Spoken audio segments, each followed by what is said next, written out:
저녁 찬양에 주시는 하나님의 말씀 은혜 받겠습니다.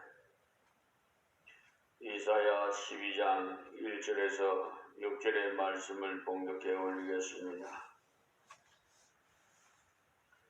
그날에 네가 말하기를 여호와여 주께서 전에는 내게 노하셨사오니 샀세오나 노하셨사오나 이제는 그 노가 쉬었고 또 나를 아니하시오니 내가 주께 감사하겠나이다 할 것이니이다. 보라, 하나님은 나의 구원이시라. 내가 의뢰하고 두려움이 없으리니 주 여호와는 나의 힘이시며 나의 노래시며 나의 구원이시니이다. 그러므로 너희가 기쁨으로 구원의 우물들에서 물을 기르리로다. 그날에 너희가 또 말하기를 여호와께 감사하라. 그 이름을 부르며 그 행하심을 만국 중에 선포하며 그 이름이 높다 하라. 여호와를 찬송할 것은 극히 아름다운 일을 하셨음이니 온 세계에 알게 할지어다. 시온의 검이나 소리를 높여 부르라. 이스라엘에 걸어가신 자가 너희 중에서 크심이니라 할 것이니라. 아멘. 이사야 12장 1절에서 6절 말씀이었습니다. 이 말씀에서 첫 마디가 그날이란 말씀으로 시작합니다. 앞에 쪽에서도 그날에 관한 내용을 잠시 말씀드렸는데 성경에 나오는 그날이라 또는 주의 날이라 또는 여호와의 날이라는 것은 다 같은 의미의 말로서 곧 주님의 은혜와 능력이 나타나는 날을 말합니다. 그래서 그때를 또 말세라고도 말하는 경우도 있습니다. 말세는 예수님의 초림했을 때로부터 예수님 재림이 있을 때까지의 기간을 말하는 것입니다. 히브리서 1장 1절에서 2절의 말씀을 참조하십시오. 그러니 한 날짜를 가리키는 것이 아니라 대부분의 경우에 예수님의 초림하셔서부터 재림하시기까지 복음 시대의 주님의 역사가 나타날 때를 말씀하는 것입니다. 그때 주님의 능력이 확실히 나타나므로 그날을 가리켜서 말해서 그날이라 또는 주의 날이라 또는 여호와의 날이라고 부르는 것입니다. 그날이라는 것은 곧 주님이 온전한 통치가 나타난 날, 주님이 사랑과 능력을 나타내시는 날을 가리키는 것. 그러니 우리는 벌써 그날 속한 시대에 살고 있어요. 물론 그날의 완성은 주님이 재림으로써 완성이 되는 겁니다.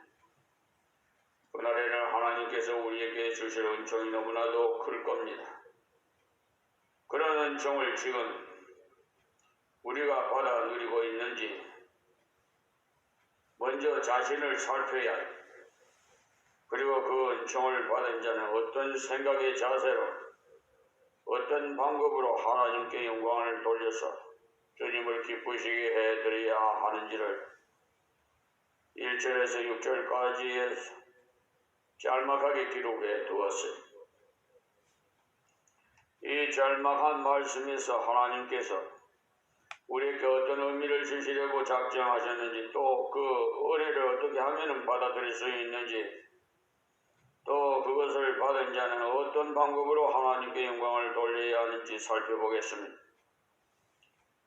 주님의 온전한 통치는 재림 때 완성되지만 지금 우리의 생활에서 온전한 순종이 있을 때 이러한 놀라운 복을 체험할 수가 있습니다. 그럼 1절 말씀부터 은혜 받겠습니다. 그날에 네가 말하기를, 여기 네가라는 말과 3절에서 너희가라는 말로 표시가 되어 있는데 잘 아시는 대로 네가는 단수고 너희가는 복수입니다. 그러니까 하나님의 은혜를 먼저 한 사람이 받아서 누리고 그 한 사람이 모이는 무리가 교회인 것입니다.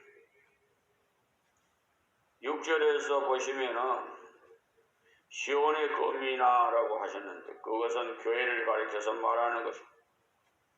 구약의 시온이라든지 예루살렘이라는 말이 자주 나오는데 그것 또한 대부분 신령한 의미에서 교회를 가리키고 있습니다. 그러니까 네가 너희로 발전되어 나간다는 것을 말씀한 것. 개인적으로 은혜 받은 것으로 끝나는 것은 하나님이 기뻐하시는 것이 아니에요.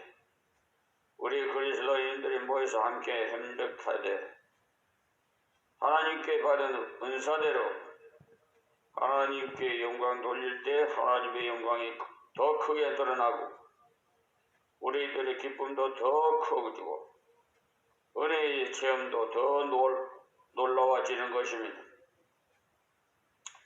그날에 네가 말하기를 여호와여 주께서 전에는 내게 노하셨사오나 이제는 그 노하시었고 또 나를 아니하시오니 내가 주께 감사하겠나이다 할 것이니라. 아멘. 그날에 하나님께서 고백할 말을 말했는데 감사를 하겠다고 했어요. 하나님의 공의가 나타나서 전날에는 우리를 채찍질 하셨는데 이제는 그 노하시었고 그래서 안위를 얻음으로써 감사하게 되겠다고 했어요. 그러니까 예수 믿기 전에는 성경 말씀을 들으면 하나님의 노하심으로 경계하심만 보입니다. 하나님께서 그때는 하나님의 공의와 진리를 보여주셨어요. 그래서 하나님의 진노하심을 깨닫게 해서 하나님께로 돌아가지 않고는 인간 스스로는 설 수 없다는 것을 가르쳐 줍니다.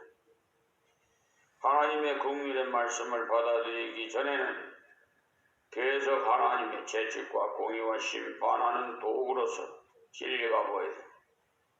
지금도 여러분들이 설교 듣는데 계속 하나님의 재직의 말씀으로만 들린다면 이미 복음을 받았더라도 말씀을 불순종했기 때문에 구원은 받았으나 생활 속에서 순종하는 생활을 못함이시면 은혜의 말씀인 성경 말씀이 이상하게도 판단의 말씀으로 재직의 말씀으로 들려지게 되는 것입니다.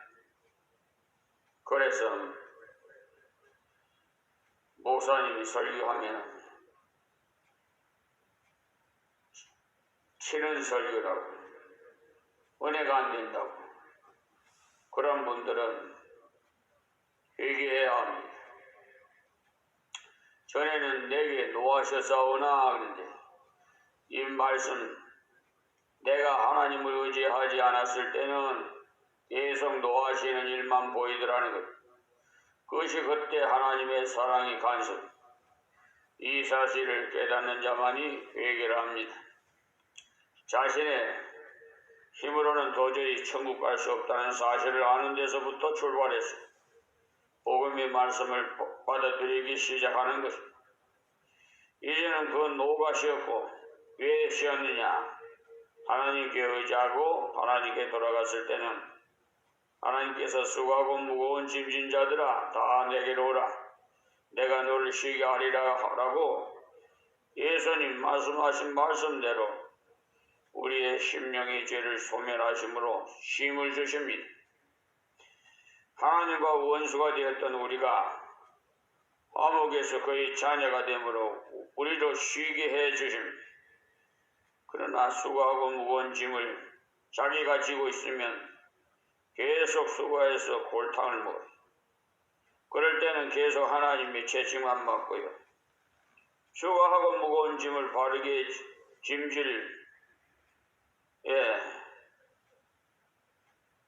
짐지게 됩니다. 마음속에 가책과 번민과 갈등이 일어나는 그런 상태를 말합니다. 우리가 예수 그리스도의 복음을 이렇게 얻지 못한 때는 계속 짐을 지고 있는 상태. 그래서 예수님께서 그 짐을 가져오면 쉬게 해주겠다고 했어요. 그러니 전에는 내게 노하셨사오나 이제는 그 노가 쉬었구라고 고백하게 되겠다고 했는데, 다시 말씀드리면 자기 힘으로는 무거운 짐을 벗을 수도 없고 천국 갈 수도 없는 줄 알았어요. 주님께 자기 죄를 구하고 자신을 맡겨버렸을 때 쉬게 해 주시겠다는 말씀입니다. 그것은 어려운 것 아니지요. 너무나도 쉬운 것 아닙니까? 만약에 우리에게 죄짐을 다 어디 갖다 맡기고 오든지 네가 처리하고 오라고 했다면 아무도 교회에 올 수도 없고 예수님 앞에 나올 수 없어서 아무도 천국에 갈 수가 없어요. 죄 지은 자기가 자기 죄를 해결할 수 있는 사람은 아무도 없습니다. 죄 없는 자가 대신 해결해 주어야만 하지요. 마치 물에 빠진 자는 아무리 자기 머리를 잡아당겨도 더욱 물속에 빠질 뿐이지 나올 수 없어요.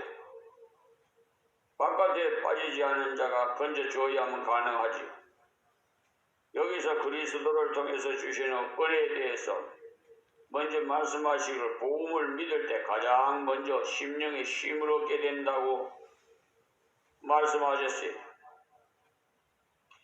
그렇습니다. 여러분들이 예수님 믿음으로 그분께 죄를 고백했더니 심령이 쉼이 왔습니까? 여기에 하신 이 약속이 내게 임한 것이지, 하나님의 약속이 여러분 속에 성취된 것이지, 여러분 속에 그날이 온 것이지, 바로 하나님이 여러분을 지배하십니다. 주님이 여러분을 왕으로서 다스려 주시는 그의 나라가 내게 임한 그날이, 그분의 나라가 임한다고 하니까 쇼킹한 일이 일어날 줄로 생각하지 마십시오. 주님께 나를 맡길 때 조용한 변화가 심령에서 시작되어 사죄의 은혜를 느낌으로 평강에 누리게 되는, 우리의 약함과 부족을 그대로 그분께 말씀드릴 때, 나 자신을 맡길 때 주님께서 죄를 사하셨다는 확증으로 우리 마음의 평강을 주시오. 또 나를 아니하시오니라는 말씀은 그분이 나를 주장하실 때 쉼을 얻는 정도가 아니라는 것. 쉼을 얻은 것은 죄짐을 없애는 데서 온 것입니다. 자기의 것만 머물면 곤란하죠. 이 어떤 사람이 감옥에 들어가서 10년형을 살고 나오면 죄값은 다 치루었지만 당당히 얼굴 들고 다니지는 못해요. 되도록이면 자기를 몰라보는 곳에 가서 살기를 원해. 그러나 주님께서 제사하신 그 증표로 마음에 쉼을 주시고 사랑하심으로 안위해 주시, 평안을 주시고 위로를 주셔서 주님께서 나를 사랑하시는 증표를 주신다, 이 말씀입니다. 주님께서 성도가 다시 세상의 죄악의 길로 가지 않을 수 있도록 새 힘을 주시겠다는 말씀. 성도가 제사함 받았다 해도 성령께서 우리의 마음속에 계셔서 안위해 주시지 않는다면 다시 죄 가운데로 돌아가기 쉬워요. 돼지가 씻었다가 다시 돌아가는 것처럼 말이에요. 우리 속에 근본적인 변화의 역사를 주시지 않는다면 다시 옛사람으로 돌아갑니다. 그래서 어떤 사람은 장로로, 목사로, 집사로 있다가도 세상으로 돌아가는 수가 있지요. 그렇게 되는 이유는 처음부터 중생하지 않았기 때문에 그렇습니다. 예수님께서 말씀하시기를 그날에 많은 사람이 나들여 이르되 주여 주여 우리가 주의 이름으로 선지자 노릇하여 하며 주의 이름으로 귀신을 쫓아내며 주의 이름으로 많은 권능을 행치 아니하였나이까 하리니라고 하셨지요. 그때 주님이 뭐라고 말씀하셨어요? 내가 너희를 도무지 알지 못하니 불법을 행하는 자들아, 내게 주께서 떠나가라 하리라고 하셨지요. 순수한 복음적인 신앙이 없이도 얼마든지 직분자 노릇을 할 수 있다는 것, 불법을 행한 자 중에 어떤 이는 선지자 노릇을 했다는 것을 보면 목사님으로 일했다고 하는 것 아닙니까? 그러니 진정으로 주님께 나의 죄를 고함으로 쉼을 얻는 것과 함께 내가 세상 끝날까지 너와 함께 하리라는 주님의 보장의 말씀을 믿는 믿음이 있어야 합니다. 마태복음 7장 21절에서 23절, 마태복음 28절에서 19절에서 20절 말씀에 기록되어 있습니다. 또 나를 아니하시오니 내가 주께 감사하겠나이다 할 것이니라. 주님께 자기를 맡길 때 죄를 제거하는 것과 사랑으로 채우는 것을 같이 주시니 감사가 나오는 것. 옛 것을 제거만 하시고 새 것을 넣어주시지 않으면 또 옛 생활을 다시 돌아가 버리고 귀신이 나가고 나서 새로운 주인이 지배를 받지 않으니까 후에 7 귀신이 들어와서 더욱 어려운 처지가 되더라고. 마태복음 12장 43절에서 45절에 말씀하십니다. 죄에 대한 가책을 느껴서 후회하면서 주님께 진정 자신을 맡기면 순종으로 돌아서지 않으면 소용이 없어요. 그리고 십자가의 신앙을 가질 때 성령께서 내 속에 와 계신다는 것을 믿지 못한다든지 십자가는 믿으면서 부활을 믿지 못한다면 그것은 언제나 믿음이 아님으로써 중생한 증표가 있다고 볼 수가 없습니다. 나무는 그 나무를 보아서 안다고 주님 말씀하셨고 야고보 사도는 행함이 없는 믿음은 그 자체가 죽은 것이라고 했습니다. 오늘 본문 중에서 1절을 보면 진정 죽게 나오는 자는 그럴 수 없다는 겁니다.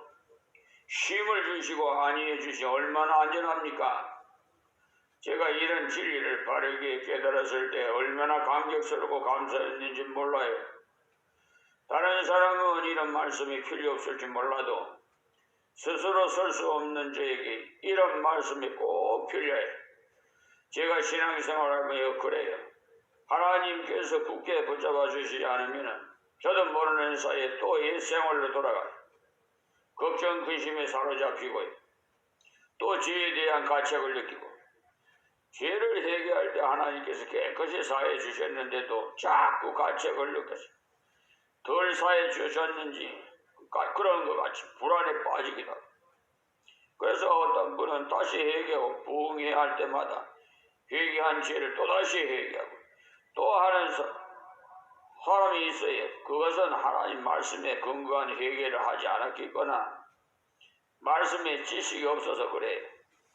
하나님께서 회개한 죄를 씻어주시는 데만 머무는 것이 아니고요.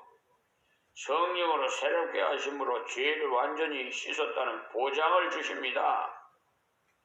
그것을 믿으십시오. 그런데도 믿어지지 않는다면 성령께서 지배해 주셔서 믿어질 수 있도록 기도하시고요. 그럴 때 세상이 주는 것과는 다른 기쁨을 주시는 것입니다. 세상의 기쁨이야 돈벌이 잘 되어 있을 때 기쁘고 일이 잘 될 때 기쁘지만 바울 사도는 감옥에 있으면서도 기뻐했어요. 세상의 조건과는 관계없이 하나님께서 나를 사랑해 주신다는 사실을 믿는다면 아니하지 않을 수가 없다는 거예요.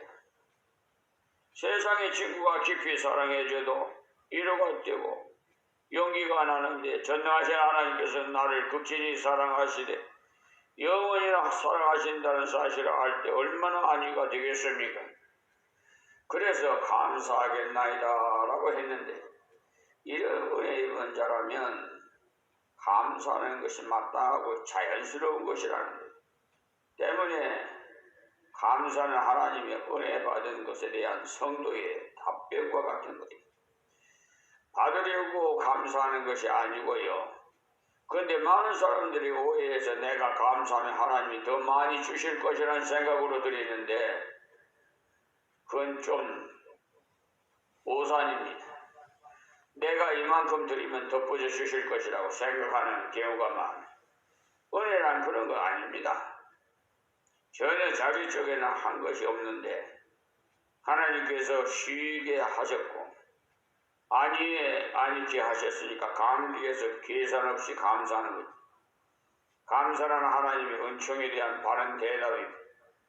왜 그러냐면 그 감사를 통해서 주위 사람들에게 하나님을 높이며 드러내는 것이기 때문에 그렇습니다. 만약에 제사 안 받기 위해서 내가 노력했다면 감사할 것이 아니라 나의 공로를 떠밀릴 것입니다.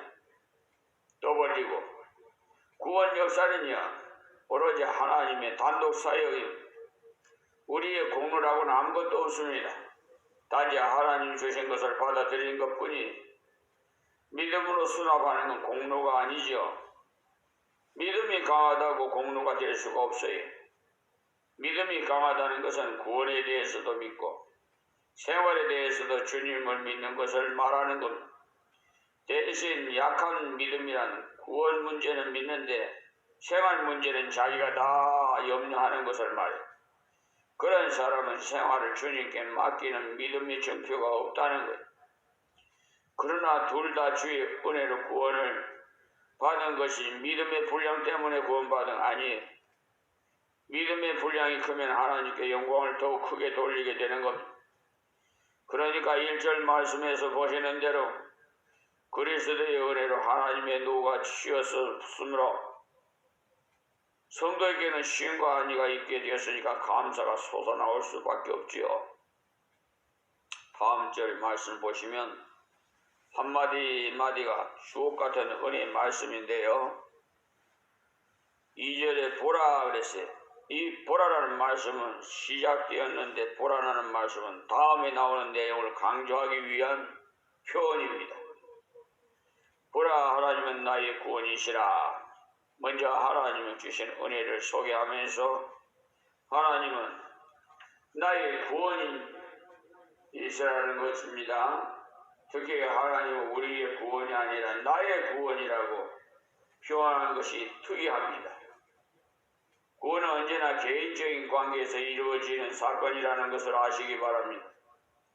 하나님 자신이 구원자신데 하나님 자신을 대신해서 구원자로 독생자로 보내신 것. 그분이 예수 그리스도 아닙니까? 하나님이 구원하시지만 내가 그분을 의지하지 않는다면 구원을 못 받습니다. 아무리 폭포수 같은 생수가 흘러가도 떠먹지 않으면 가란 목을 죽일 수가 없듯이 믿지 않으면 구원에 참여하지 못해. 지금도 주의 은혜가 이 세상에 가득 찼지만 믿지 않는 자는 멸망입니다. 곳곳에서 예수님을 구주로 믿으시오라는 증거의 말씀이 가득 차 있지만 안 믿고 안 받아들이면 소용없어요. 그래서 내가 의리하고 두려움이 없으리니라고 하신 겁니다.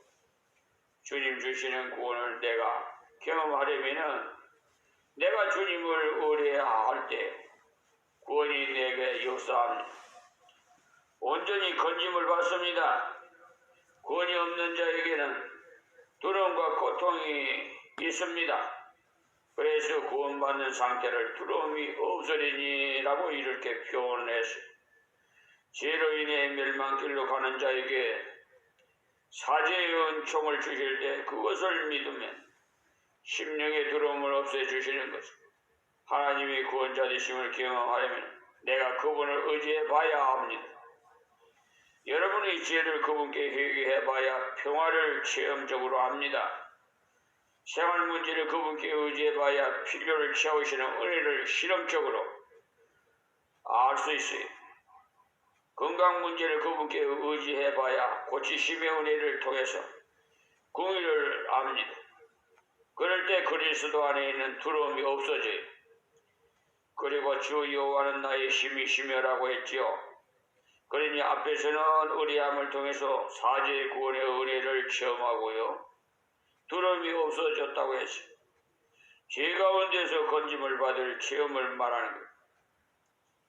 마치 물에 빠진 자를 건져내놓으면 축 처져서 있으나 생명을 구하는 것은 틀림없어요.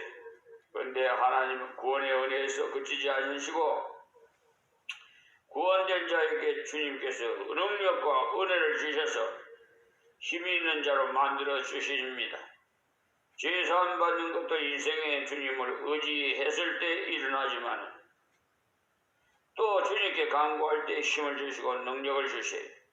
그래서 주님이 주시는 힘과 능력을 얻어서 주님 뜻대로 순종해서 살아가니까 나의 노래시며 나의 구원이심이라 는 그 놀라운 경험을 하게 되더라는 여기 노래 앞에 1절에서 나오는 감사보다는 더 강한 감사를 표현하는 수단입니다.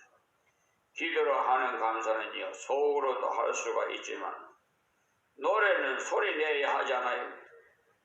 가사에 운율이 붙어줘야 하나님 주시는 은혜로 살아가 보니까 이렇게 감사하고 즐거우니 그 감격적인 내용을 가사로 만드는 노래를 부르니 은총에 대한 간증이 되는 것 아닙니까? 그래서 구원이심이라 이랬어요. 하나님을 신뢰하였더니 이런저런 은혜로운 결과를 주시니 정말 그분은 나의 모든 분야에서 어려울 때 건지시는 구원자가 아니냐는 겁니다. 한마디로 표현하자면 하나님은 나의 전부다라는 고백인 것입니다. 우리 성도들은 예수님 때문에 제사함 받았고 예수님 때문에 영원한 천국을 기업으로 얻게 되었습니다. 그러니 감격에서 예수님 때문에 마음이 열려서 시인이 되고 입술이 열려서 노래하는 자가 되는 것입니다. 그러니 2절은 바로 예수님이 나의 전부라는 것을 여러 가지 방면으로 표현합니다. 예수님 없이는 생명도 없고 예수님 없이는 기쁨도 없으므로 할 말은 없더라도 없더라는 것이. 어떤 사람이 병들고 가난했어요. 그런데 좋은 의사가 그의 병을 낫게 해주었는데 가난 때문에 살아갈 길이 없어요. 그럴 때 병에서 건진 것이 별 가치가 없지요. 하나님께서는 우리를 죄에서 건지시고 고아처럼 보내두는 것이 아니고 주님 뜻대로 살아갈 능력도 주신다는 그것을 통해서 전능하신 분이 함께 하신다는 증표를 주시는 겁니다. 그러니 그의 마음의 시를 그의 입술에 노래하는 것은 당연한 것 아닙니까? 그러니 여러분은 죄에서 건진받는 것에만 머물지 마시고 나의 생활 전체에서 하나님의 은혜가 나를 사로잡으시는 체험을 주시도록 구하십시오. 그리고 하나님께서는 죄에서 건진 자녀에게 구하라, 찾으라, 두드리라고 하지 않았습니까? 하나님의 무한하신 은혜를 곳곳에 써 하나님의 자녀답게 살기를 원하십니다. 하나님께서는 구하는 자에게 주시기로 약속하시기 때문에 구해야 됩니다. 여호와는 약속의 하나님이시기 때문에 그분의 약속을 믿고 구한다는 것은 그분의 사랑을 의심치 않는다는 믿음의 증표입니다. 그 때문에 기도하지 않으면 믿음의 체험이 적어요. 여러분들이 기도를 잘 못하겠거들랑 기도할 수 있게 해달라고 그것도 구하십시오. 예수님이 제자들도 기도를 가르쳐달라고 누가복음 11장 1절에서 4절에 말씀했잖아요. 그래서 너희는 이렇게 기도하라. 하늘에 계시는 우리 아버지여 라고 가르쳐 주신 겁니다. 자식이 아버지에게 무엇이든지 다 이야기할 수 있듯이 하나님께 무엇이든지 다 말씀드리는 그것이 기도입니다. 다음 3절 말씀이에요. 그러므로 너희가 기쁨으로 구원의 운물들에서 물을 기르리로다. 이렇게 은혜 받은 개인이 서로 이야기하면서 교제를 해보니까 은혜 받은 것 같다라는 겁니다. 예수 믿어서 구원받은 은혜의 근원이 같더라는 거예요. 여기서 구원의 운물이라고 했는데 하나님의 은혜의 다양성을 말하는 것으로서 요한복음 4장에 보면은 예수님이 내가 주는 물을 먹는 자는 영원히 목마르지 아니하리니 나의 주는 물은 그 속에서 영생하도록 솟아나는 샘물이 되리라 이렇게 말씀하신 주님의 성령이 통과하심으로 영적인 여러 가지 은혜가 지속됨을 말씀하시는 구원받은 다음에 계속해서 주님께 기도해서 여러 가지 은혜를 받는데 그것을 물로 표현하는 것은 풍부하다는 것과 지속된다는 것을 말하는 거예요. 갈증 날 때 물을 마셔봐요. 얼마나 시원하고 기분 좋은지. 주님의 은혜를 받으면은요 만족하다는 것을 알 수가 있어요. 그 때문에 구원받은 다음에 성도들이 모여서 신앙의 고통을 교통을 서로 하면서 같은 목적으로 기도할 때 점점 더 기쁨이 커지는 거예요. 그래서 성도의 교제를 통해서 다양한 기도의 제목을 얻을 때 은혜를 점점 더 많이 체험하게 되는데 그것이 그날에 얻는 복입니다. 그런 상태가 된 것이 바로 예수님이 우리의 생활을 온전히 지배해 주시는 표적이라는 것. 다음 절을 이런 은혜 받는 자가 사는 모습인데 다음 시간에 말씀을 전해드리겠습니다. 하나님 고맙고 감사합니다. 오늘도 주신 말씀이 저희들의 신비에 새겨지게 하여 주옵시고 이 유튜브를 통해서 듣는 만민들의 귀를 열어 듣게 하여 주시옵시고 듣는 자마다 믿음이 샘솟듯이 솟아나게 하여 주셔서 성령의 충만함으로 날마다 하나님과 동행하는 삶이 되게 하여 주시옵소서. 나만 은혜 받는 것이 아니라 성도의 교제로서 더욱 충만한 은혜를 교통할 수 있도록 하나님 역사해 주시옵소서. 예수님의 이름으로 기도하옵나이다.